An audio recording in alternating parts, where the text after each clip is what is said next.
Hello and welcome everyone to Magnet Brains. My name is Sanidhya और मैं हूं आपका बिजनेस फैकल्टी फॉर क्लास 12। तो finally we are here again with another set of NCERT solutions, जिसका part 2 हम लेके आ गए हैं। ऐसे और इंपॉर्टेंट वीडियोस देखने के लिए फ्रॉम केजी 1 टू 12th आप मैग्नेट ब्रेन्स की वेबसाइट और यूट्यूब चैनल पर जाकर सारे सेगमेंट की वीडियोस देख सकते हैं, all for free.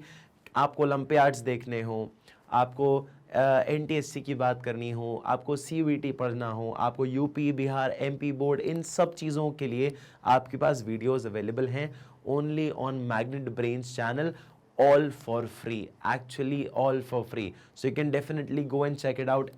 Best of the best teachers की वीडियो आपको मिल जाएगी मैग्नेट ब्रेन्स पर ही। चलिए guys, so let's move on NCERT solutions part 2 पर आते हैं, जो कि हमें बताता है कि एनसीईआरटी सॉल्यूशन पार्ट 2 में शॉर्ट आंसर्स और शॉर्ट क्वेश्चंस को कैसे प्रेजेंट करना है। ठीक है, आइएगा सबसे पहले आते हैं हमारे क्वेश्चन नंबर 1 पे। What does question number 1 says? Question number 1 says planning is looking ahead and controlling is looking back. कि प्लानिंग मतलब आगे आगे चलना, कंट्रोलिंग मतलब पीछे पीछे चलना, है ना।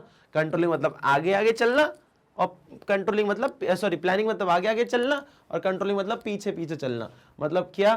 प्लानिंग मतलब आगे क्या करने वाले हैं, इसे प्लानिंग कहा जाता है ना। कि हम कहाँ घूमने जाएंगे, बहन की शादी कब होगी, अच्छा दिसंबर में होगी, कहाँ से होगी, है ना। भैया की शादी कब होगी, अच्छा जनवरी में होगी, कहाँ से होगी, अच्छा उनके लड़की वालों के शहर में होगी, तो बारात लेके जाएंगे हम कि वो लोग आएंगे। अच्छा बारात लेके जाएंगे, ट्रेन से जाएंगे, बस से जाएंगे, सारे बाराती यहाँ आएंगे कि वहां पहुंचेंगे, सब चीजें बातें आपको तैयार करनी पड़ती। समझ आया? इसे कहा जाता है प्लानिंग प्रोसेस। मतलब फ्यूचर में क्या होगा उसको प्लान आउट कर रहे हो। Planning is looking ahead and controlling is looking back. Sir controlling looking back कैसे होता है? देखो प्लान बना लिया, अब पहले कुछ एक्शंस किए, फिर देखा अरे यार कहीं सही तो नहीं, सही कर रहे कि नहीं कर रहे, एक बार देख लो। प्लान में गए, वापस चेक किया, फिर वापस आए कि हाँ सही कर रहे, चलो चलो आगे चलो। फिर देखा आके कि सही कर रहे ना, और आगे क्या करना है, अच्छा आगे यहां से, जैसे कि आप देखो ना, प्लान करते हो कि भैया पहले हम किसी रूट पे जाना हो आपको, कि मान लो आपको एक जगह से दूसरी जगह पहुंचना है और गूगल लोकेशन, गूगल मैप्स का आप उसका सपोर्ट लेते हो, तो Google maps is a plan. आप जा रहे हो और फिर देखते हो अच्छा कटवट तो नहीं आ रहा, लेफ्ट लेना है, ठीक है भैया लेफ्ट ले लो, चलो। फिर गए सीधा सीधा सीधा गए, बोलते हैं कहा यू टर्न लेना है, गलत ना, दूसरा वाला लेफ्ट था, पहले बोलना था ना, तो यू टर्न ले लो, चलो यू टर्न ले लिया, चलो चलो चलो अब गए, अब आ जाओ, फिर लेफ्ट लेना है, चलो लेफ्ट ले लिया, अब कहां जाना है, राइट जाना है, राइट ले लिया, फिर चले गए। तो it is all about planning. Google map पे देखा, फिर गए, फिर कुछ टर्न लिया, फिर देखा, फिर गए, फिर कुछ टर्न लिया, that is known as backward looking. Controlling मतलब प्लान्स के अकॉर्डिंग चलना, तो हमको जाकर बार बार प्लान को रेफर करना पड़ता है, ठीक है, और बार बार देखना पड़ता है कि कहां से हम जो है अलग हो गए, अगर हुए तो, वरना अगर प्लान्स के अकॉर्डिंग चल रहे हैं तो आपको कोई भी चीज बदलने की जरूरत नहीं है। ठीक है, चलिए इसका एक्सप्लेनेशन कैसा होगा, पर लेकिन एक्सप्लेनेशन भी तो देखना पड़ेगा ना बेटा। चलो आ जाओ एक्सप्लेनेशन देखते हैं। Planning involves setting objectives and deciding the future course of action. कि प्लानिंग जो है वो इन्वॉल्व करती है objective and deciding the future course of action. कि ऑब्जेक्टिव मतलब पर्पस डिफाइन करती है। क्या बोलती है बेटा? पर्पस, पर्पस डिफाइन करती है। क्या करती है बेटा? ये पर्पस डिफाइन करती है। प्लानिंग एक पर्पस डिफाइन करती है, जो कि deciding the future course of action, कि फ्यूचर में क्या काम होगा, फ्यूचर के एक्शंस कैसे होंगे, उसको डिफाइन करती है। कौन? अपनी प्लानिंग। ठीक है, प्लानिंग उसको डिफाइन करती है। टू अचीव देम, उनको अगर अचीव करना हो तो, thus it regarded as forward looking, कि अगर आपको उनको अचीव करना हो तो फॉरवर्ड लुकिंग बोला जाता है। Controlling involves a postmortem of the past activities of an enterprise and finding out the deviation from the targeted standard, thus it is regarded as backward looking. वो बोल रहे हैं भैया फॉरवर्ड लुकिंग की बात करी कि अगर आपको फ्यूचर में कोई एक्शंस लेने हैं तो भैया पहले पर्पस डिफाइन करने में हेल्प करता है, और फ्यूचर में कोई एक्शन लेने हैं तो उसको पहले से डिसाइड कर लो क्या क्या करने वाले हो। फ्यूचर में एक्शंस लेंगे उसको प्लान आउट करना ही प्लानिंग कहा जाता है, और फॉरवर्ड लुकिंग होती है वो। ठीक है, क्या होती है बेटा?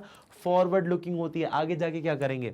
लेकिन जब हम कंट्रोलिंग की बात करें तो एक तरह का पोस्टमार्टम होता है। पोस्टमार्टम मतलब क्या कि यार पहले तुमने क्या किया था उसको एनालाइज करना। जैसे कि हमने एग्जाम्स के अंदर पहले वाला जो टेस्ट है उसमें क्या गलती करी थी उसको फिगर आउट करते हैं, पोस्टमार्टम करते हैं, कहाँ का नंबर आए, किन किन टॉपिक से हमें नहीं बनता था इसलिए आंसर नहीं आ पाए, तो जरा नेक्स्ट वाले सेमेस्टर में जाके, नेक्स्ट वाले पेपर में जाके हमें इन वाले टॉपिक्स को तो तैयार करके जाना ही पड़ेगा। क्यों? क्योंकि उनसे नंबर नहीं बने हमसे। हमने क्या किया? पोस्टमार्टम किया कि पुरानी एक्टिविटीज में क्या गलती करी इस बार नहीं करेंगे। क्या यार वो धूम चा चा चा चा डांस कर रहे थे, डांस करते करते भैया पिछली बार जो है आपने डांस खराब कर दिया था सबका। क्यों डांस क्यों खराब कर दिया था? क्योंकि तुम भूल गए, तुम्हारी प्रैक्टिस ही नहीं थी ढंग से। तो इस बार प्रैक्टिस अच्छे से करके जाना। क्यों? बिकॉज पिछली बार तुमने गलत चीजों से काम किया और तुम्हारा परफॉर्मेंस भी खराब हो गया। पास्ट एक्टिविटीज से जज करो कि इस बार कैसे अपने आप को इंप्रूव करने वाले हो। और मान लीजिए पिछली बार प्लान के अकॉर्डिंग काम नहीं हो पाया, क्यों? क्योंकि थोड़ा सा डिस्ट्रैक्ट हो गए थे, तो इस बार वो डिस्ट्रैक्शन नहीं होना चाहिए। आप पहले से समझ जाओ कि किस चीजों से डिस्ट्रैक्शन हो सकता है, उन चीजों से दूर रहो। ठीक है, ये लाइफ पे भी इंप्लीकेबल होता है, याद रखना, लाइफ पे भी इंप्लीकेबल होता है, एम्प्लाई करता है। ठीक है, चलिए नेक्स्ट पॉइंट देखिएगा। An effort to control everything may end up in the controlling of nothing. बोल रहे हैं कि जब सब चीजों को कंट्रोल करने निकलोगे किसी भी चीज को कंट्रोल नहीं कर पाओगे। अब देखो ना, अब देखो अगर मैं बात करूं कि अगर शादी में अगर एक जो है फूफा जी, मान लो फूफा जी तो कुछ करते नहीं, वो तो उदास ही हो जाते हैं बस, है ना। आपका एक जो दूल्हे का जो भाई होता है ना, दूल्हे का भाई है जो घर का सबसे बड़ा लड़का होता है, जिसके बहन या भाई की शादी हो रही होती है ना, वो कैसे भाग भाग के काम करता है। हाँ हाँ नानी, हाँ इधर वो पंडित जी बुला रहे थे, जरा थोड़ा देख लो ना यार। अच्छा पापा, पापा इधर इधर है ना, वो फूफा जी बुला रहे थे। अरे तुम फूफा जी तो वैसे नाराज होते रहते हैं। अरे वो बुला रहे थे यार, देख लो थोड़ा। मम्मी, मम्मी का है, मम्मी का है, आंटी मम्मी है क्या? मम्मी का है, मम्मी मम्मी मम्मी वो चाबी कहाँ रखी यार तिजोरी की? यार वो गहने लेके आने थे, वो बहन के लिए गहने लेके आने थे, तिजोरी की चाबी दो। लड़का सब पागल होके घूमता रहता है। बेटा पापा आएंगे, बेटा सुनो। हाँ पापा, वो मौसी जी हैं दूर की, इनका बैग उठा के कमरे में पहुंचाओ उनको, चलो। उठा के लेके जा रहा बड़ा लड़का, है ना।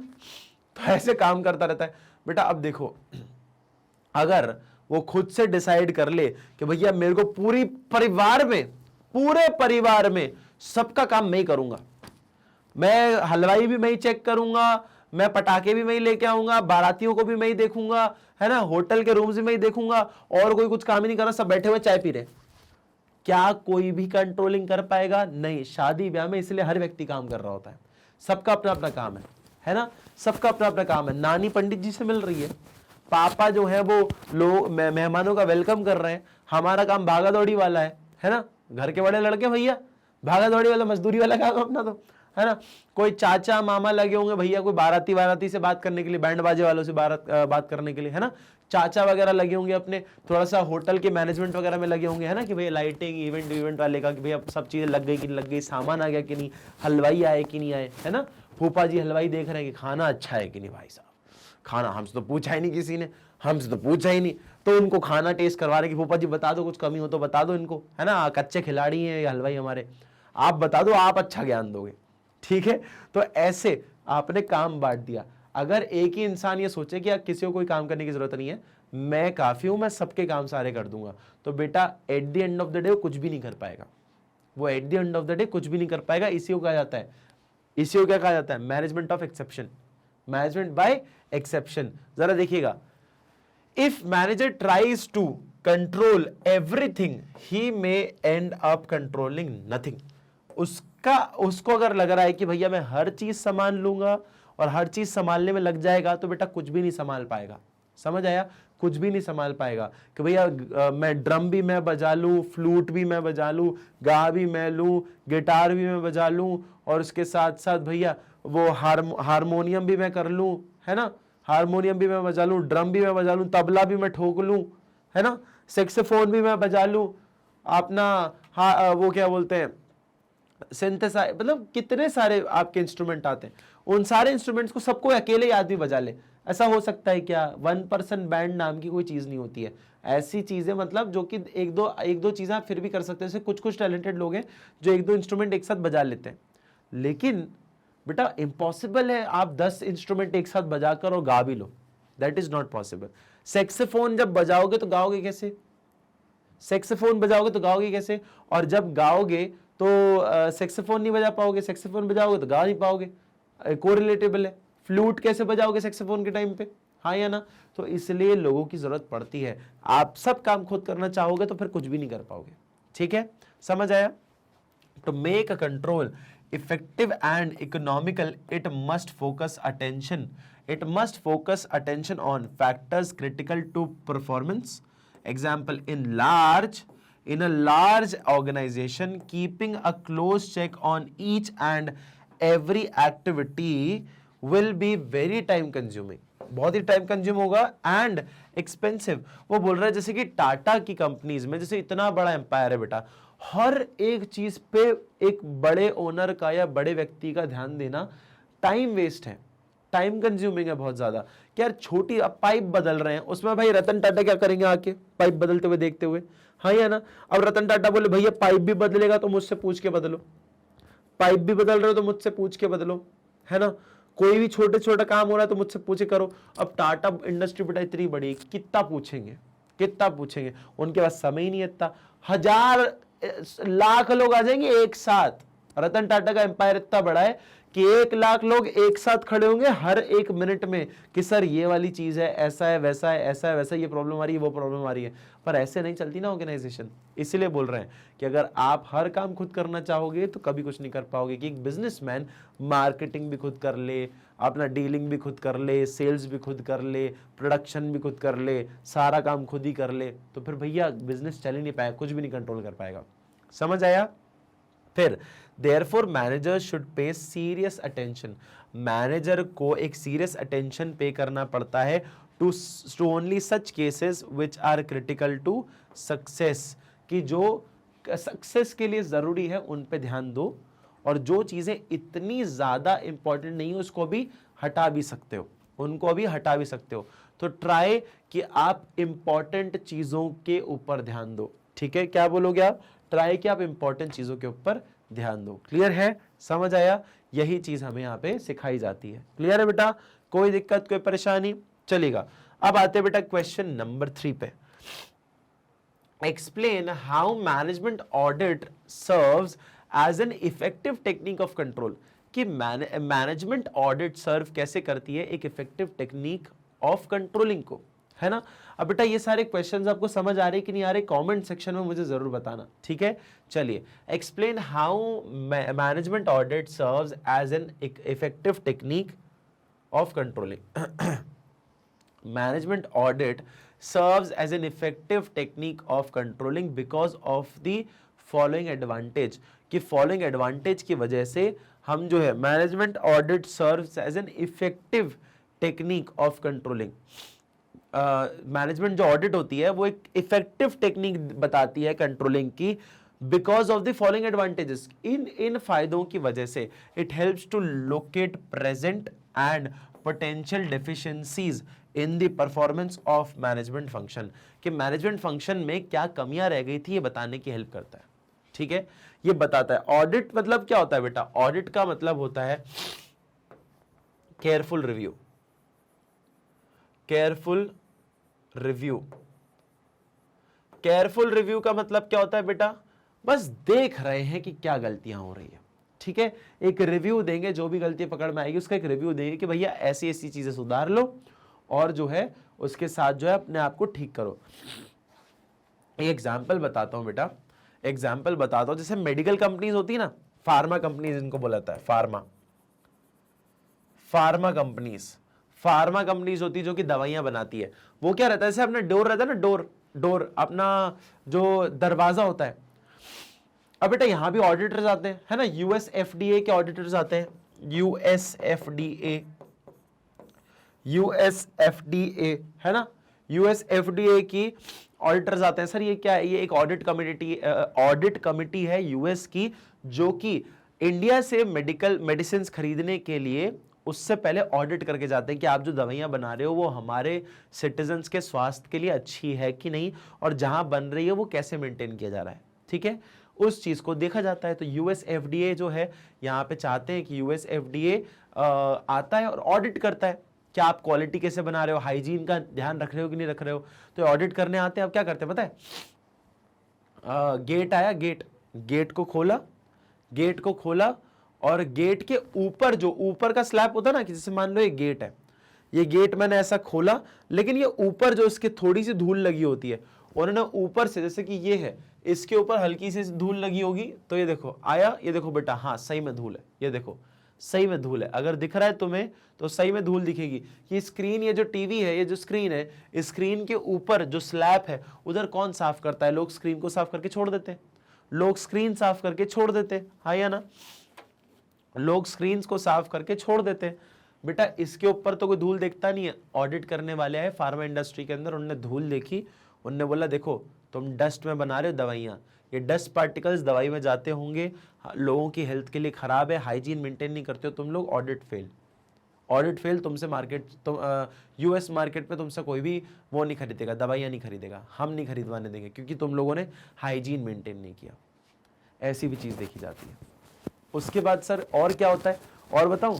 जैसे कि ऑडिटर्स आते हैं तो उनको ऑब्वियसली वॉशरूम जाना होगा, तो क्या करेंगे, वो गए टॉयलेट के लिए, उनको टॉयलेट जाना था, ऑडिट करते करते वो वॉशरूम गए, तो वॉशरूम से वापस आए तो उन्हें हाथ धोया, जनरली है ना, टॉयलेट करने गए थे, हाथ धोया, तो हाथ धो के आए और उन्होंने बोला तुम्हारी ऑडिट फेल, हम तुमसे सामान नहीं खरीदेंगे।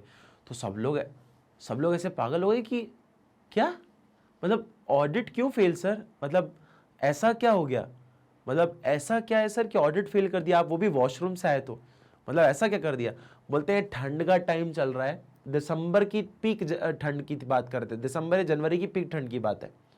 बोलते हैं ठंड का टाइम है, तुम्हारे जब एम्प्लॉइज टॉयलेट करने आते होंगे और जब हाथ धोने की बारी आती होगी तो तुम्हारे टैप वाटर में जो तुम्हारा नल है, उस नल में से गर्म पानी नहीं आता, उस नल में से गर्म पानी नहीं आता, ठंडा पानी आ रहा है, तुमने गीजर नहीं लगवाया नल के अंदर, और ठंडे पानी से लोग हाथ धोना प्रेफर नहीं करते, इससे अच्छा हाथ ही नहीं धोते हैं लोग।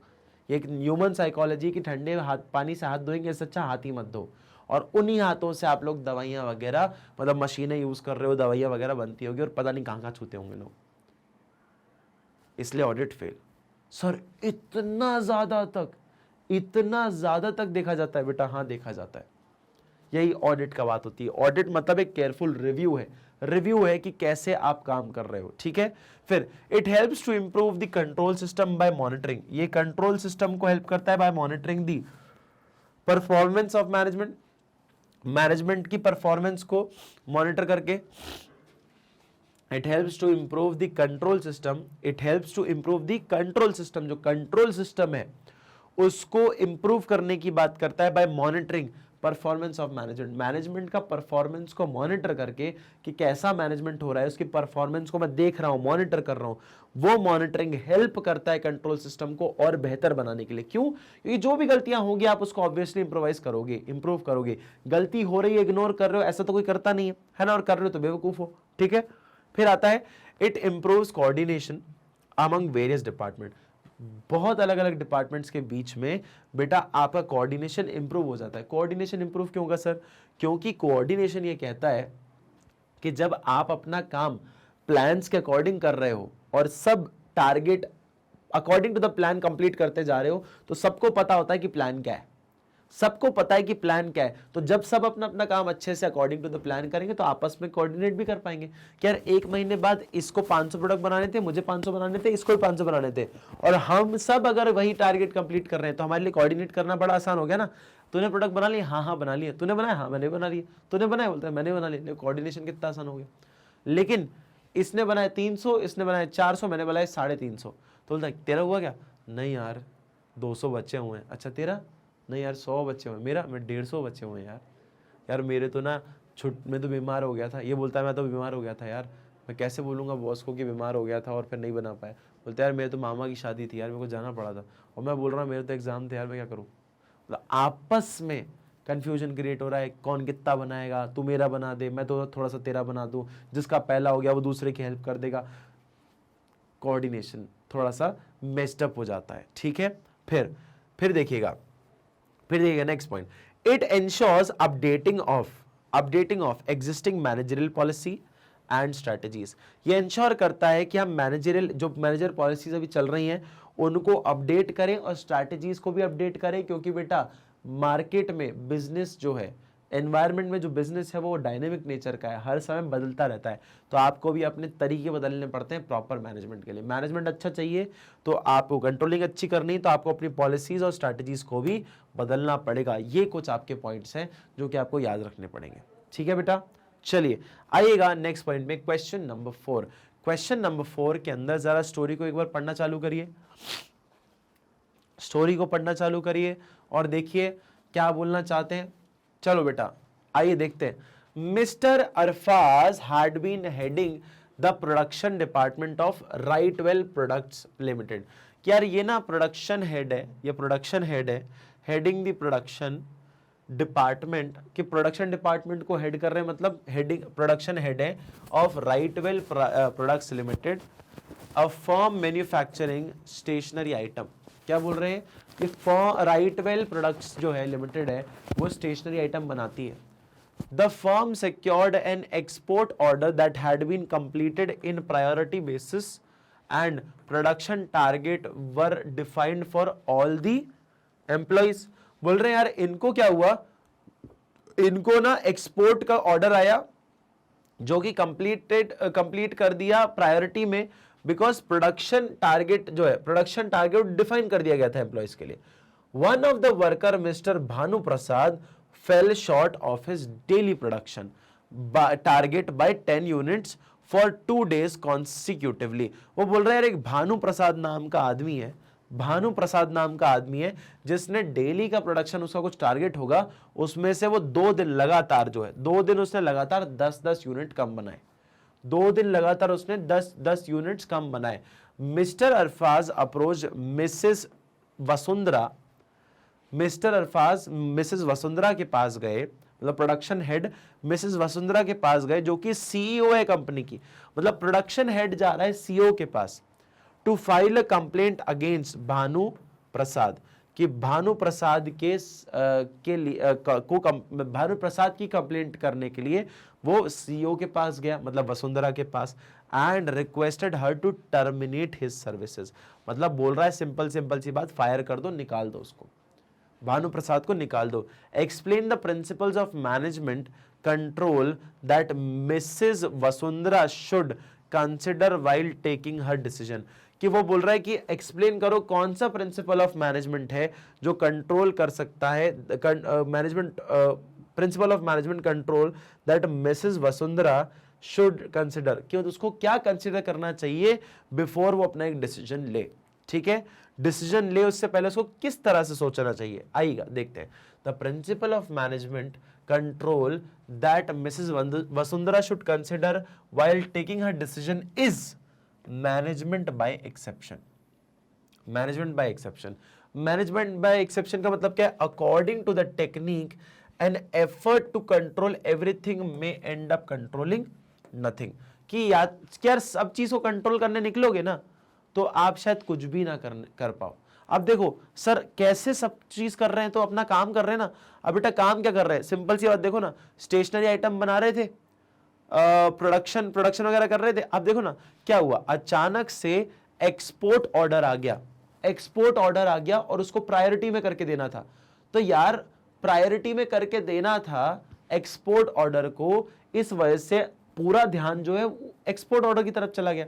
यार कोई सामान है, कोई ऑर्डर आया जो कि बाहर देश के बाहर भिजवाना है, ऐसा ऑर्डर आया था, तो सारा काम उसने क्या कर दिया, सारा काम बेटा उसने अपना ध्यान वहां लगा दिया, और डेली प्रोडक्शन जो उसका करना चाहिए था नॉर्मली वो नहीं हो पाया। तो ऑब्वियस सी बात है ना, सब संभालने के चक्कर में कुछ भी नहीं संभाल पाओगे। तो देखो, thus only significant deviation which are beyond the permissible limit should be acknowledged। वो बोल रहे हैं कि यार अगर थोड़ा सा भटके भी हो तो कोई बात नहीं, which are the permissible limit, कि 10 ओनली सिग्निफिकेंट डिविएशन, मतलब इतना डिस्ट्रैक्ट हो जाना जिससे बहुत ज्यादा नुकसान ना हो, इतना चलता है कि परमिसिबल हो, मतलब इतना परमिसिबल है कि थोड़ा बहुत भी अगर हो गया ना कुछ तो उससे परमिसिबल है। परमिसिबल लिमिट के बाहर, मान लो उसने कुछ भी नहीं बनाया, जीरो ही बनाया ही नहीं, तो गलत हो गया ना बहुत ज्यादा। In this case mister Bhanu had fallen short only by 10 units, 10 unit से बेचारा कम बनाया उसने सामान 2 दिन। thus he should not be terminated for such small deviation। यार उसने बनाया तो है ना, मना तो नहीं कर रहा बनाने से, बना तो रहे लेकिन कम बनाया ना, कम बनाया तो निकाल थोड़ी दोगे आप, ऐसे ही निकाल थोड़ी दोगे। यही क्या बोलते हैं अपने को, ये क्या बोलते हैं, यही बोलते हैं अपना question number 4, that is question number 4, that is ये पूरा केस स्टडी कि मैनेजमेंट बाय एक्सेप्शन के अंदर इतनी छोटी सी छोटी चीजों पर ध्यान मत दो, मेन फोकस एरियाज पे देखो कि उसने काम किया कि नहीं किया, कम करा किस वजह से किया, क्योंकि बहुत सारी जगह पे लगा पड़ा था, इस वजह से बहुत मिनिमल, शायद 10 यूनिट नहीं बना पाया ना, कल परसों में बना देगा, 2-4 दिन में बना देगा, ठीक है, तो निकालेंगे नहीं उसको, ठीक है, निकालेंगे नहीं। क्लियर है, सबको समझ आया बेटा? I hope you guys like the video. ऐसी और अमेजिंग वीडियोस देखने के लिए आप मैग्नेट ब्रेन्स चैनल को सब्सक्राइब कर सकते हैं, जहां पे KG 1 to 12th आपको सारी की सारी वीडियोस मिल जाएंगी, ऑल फॉर फ्री।